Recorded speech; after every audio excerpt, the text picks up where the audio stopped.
The yeas are 51, the nays are 47. The nominations in block are confirmed. Under the previous order, the motion to reconsider is considered made and laid upon the table, and the President will be immediately notified of the Senate's action. You have just witnessed a moment that may seem like just another vote in the United States Senate, but what happened there carries profound prophetic weight. It was not just a political decision. It was a sign, a movement that fits exactly with the words written almost 2,000 years ago in the book of Revelation. When civil power begins to act on behalf of religious values, prophecy moves. John described that a time would come when the beast and his image would receive strength from political authority itself. And that is exactly what is beginning to happen before our eyes.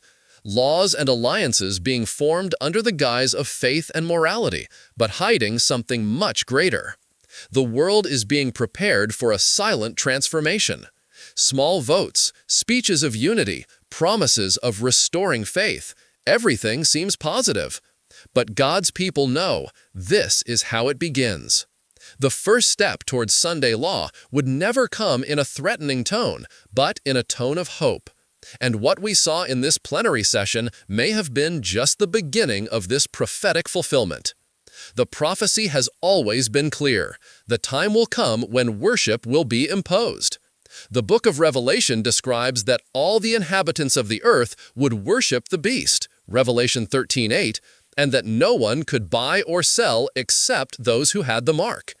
For centuries, this was treated as something distant, but now every political decision, every new alliance in the name of faith seems to move the world in exactly that direction. The so-called Sunday law, the imposition of Sunday as a holy day, is more than a religious issue.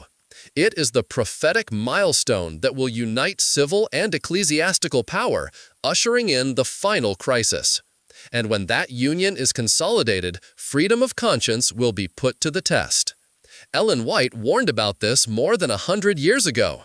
In The Great Controversy, page 605, she wrote, "When the main movement in favor of Sunday enforcement becomes evident, we will know that the time has come when God's law will be brought into play, and the faithfulness of His people will be tested." And look how the pieces fit together. Morality is under debate. Faith is being used as a political argument, and Sunday rest is being presented as a solution to social chaos. The world cries out for peace and safety, but the Apostle Paul warned, when they say peace and safety, then sudden destruction will come upon them. This is no